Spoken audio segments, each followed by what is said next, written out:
నమస్కారం. మా పేరు జయరాం. మా ఊరు కర్నూలు. శ్రీ శ్రీ శ్రీ భగవాన్ వేమన యోగేశ్వరరావు వారి జన్మదిన సందర్భంగా మాకు ఇవ్వబడిన వేమన పద్యం: కృష్ణ పర్వమందు వృత్తికలైదుండు కృత్తులైదు బట్టి కృష్ణ మృంగే వెలయు కృష్ణలైదు వేమన మృంగెరా విశ్వదాభిరామ వినురవేమ. ప్రకృతి నుండి శరీరము తయారైనది, ప్రకృతి నుండి కర్మ తయారైనది, ప్రకృతి నుండి గుణములు తయారైనవి, ప్రకృతి నుండి అజ్ఞానమంతయు తయారైనది. పరమాత్మ సంబంధమైనది ఒక జ్ఞానమైతే ప్రకృతి సంబంధమైనవి చాలా ఉన్నవి. ప్రకృతి సంబంధమైన శరీరం అయితే అన్ని శరీరాలు అజ్ఞానంతో కూడుకొని ఉన్నవి.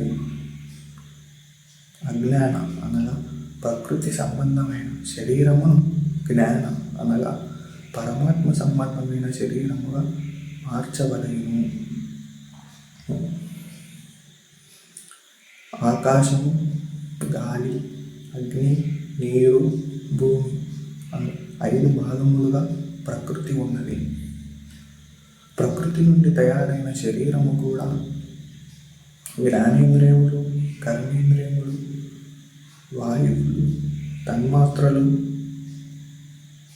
అంతరేంద్రియములుగా విభజింపబడి ఉన్నవి.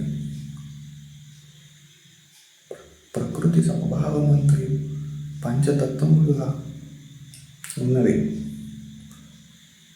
కావున జ్ఞానేంద్రియములు 5, కర్మేంద్రియములు 5, వాయువులు 5, తన్మాత్రలు 5, అంతరంద్రియములు 5గా విభజింపబడి ఉన్నవి. కృష్ణమనగా నల్లనిది, అజ్ఞానము చీకటితో సమానమైనది. ప్రకృతి అజ్ఞాన సంబంధమైనది కావున కృష్ణమనుట జరిగినది. ప్రకృతి 5 భాగములుగా ఉన్నది కావున కృష్ణ పరమందు వృత్తికలైదుండు అని అన్నాడు.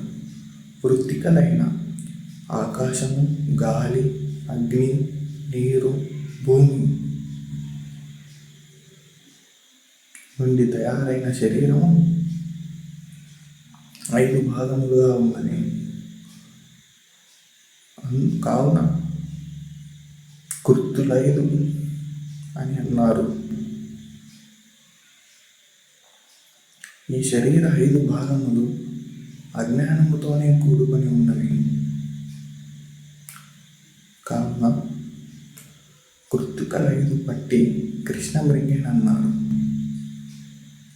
ఈ శరీర 5 అజ్ఞానములను అణిచివేసి వేమన జ్ఞాన జ్యోతిని శరీరమందు వెలిగించాడు. కావున వెలయు కృష్ణలైదు వేమన మృంగేరా అని వేమనన్నాడు. అందరికీ నమస్కారం.